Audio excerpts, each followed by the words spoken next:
नमस्कार साथियों, स्वागत है आपका हमारे YouTube चैनल LoveOfficial.com पर, जहां हर दिन सुनते हैं आप पौराणिक प्रेम, प्रेरणादायक और बलिदान की अमर कथाएं।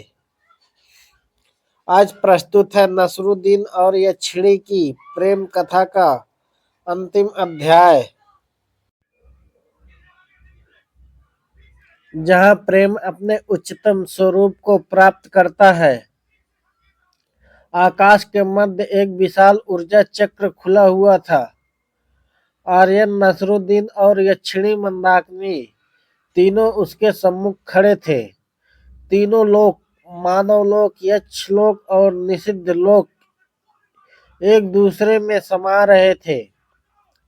आर्यन के शरीर से प्रकाश की किरणें निकल रही थी। उसके भीतर अब तीनों लोकों की ऊर्जा समाहित थी। नसरुद्दीन ने कहा, बेटा, यह शक्ति अब केवल तेरी नहीं, यह ब्रह्मा का आदेश है कि तू तीनों लोकों के संतुलन का रक्षक बने। मंदाकिनी की आंखों में आंसू थे, परंतु यह शक्ति तुझे हमसे दूर नहीं ले जाएगी। आर्यन मुस्कुराया, माँ, जहाँ प्रेम है वहाँ दूरी नहीं होती। आप दोनों का आशीर्वाद ही मेरा लोक है। देवताओं, यक्षों और मानव का मिलन अब आर्यन के सान्निध्य में हुआ। त्रिलोक परिषद की स्थापना हुई। नसरुद्दीन को ज्ञान और नीति का अधिपति बनाया गया। मंदाकिनी को प्रेम और करुणा की अधिष्ठात्री और आर्यन को त्रिलोक पालक का पद मिला। अब किसी लोक का अस्तित्व दूसरे के बिना संभव नहीं था। यक्षराज ने कहा, आज से कोई शक्ति किसी लोक को नष्ट नहीं करेगी। यह नया युग प्रेम, समानता और संतुलन का युग होगा। परंतु संतुलन की हर शुरुआत के साथ एक विनाश की लहर उठती है। अंधकारेश की आत्मा अब भी छिपी थी। निषिद्ध लोक में वह आर्यन की ऊर्जा को खींचने लगा।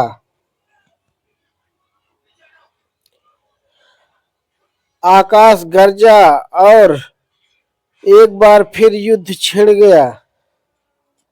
परंतु इस बार आर्यन ने युद्ध नहीं किया। उसने अंधकारेश के सम्मुख जाकर कहा, तू मेरा हिस्सा है। मैं तुझसे नहीं, अपने शरीर के भय से लड़ रहा हूं। आजा, एक हो जा मुझमें। ज्यों ही आर्यन ने अपने अंधकार को गले लगाया,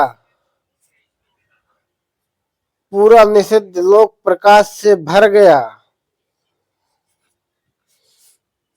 प्रेम, करुणा और ज्ञान तीनों लोकों का संगम हुआ।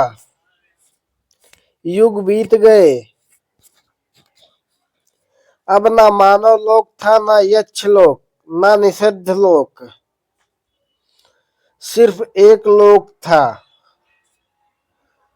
आर्य लोक, जहां हर प्राणी समान था।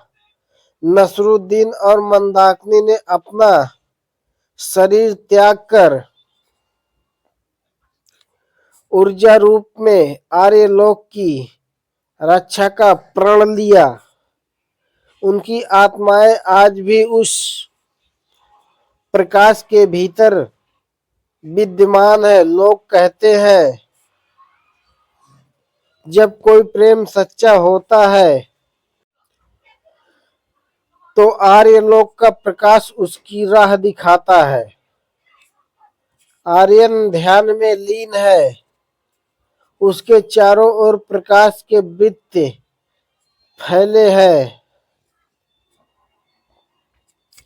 वह मुस्कुराता है और धीरे से कहता है,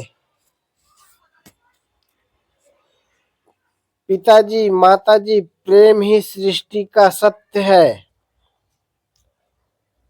और मैं उसी सत्य का प्रहरी बन चुका हूँ। दृश्य फीका पड़ता गया, संगीत उभरता गया और स्क्रीन पर अक्षर उभरते रहे। यह अंत नहीं, यह आरंभ है एक नया युग की। प्रेम कभी समाप्त नहीं होता, वह रूप बदलता है।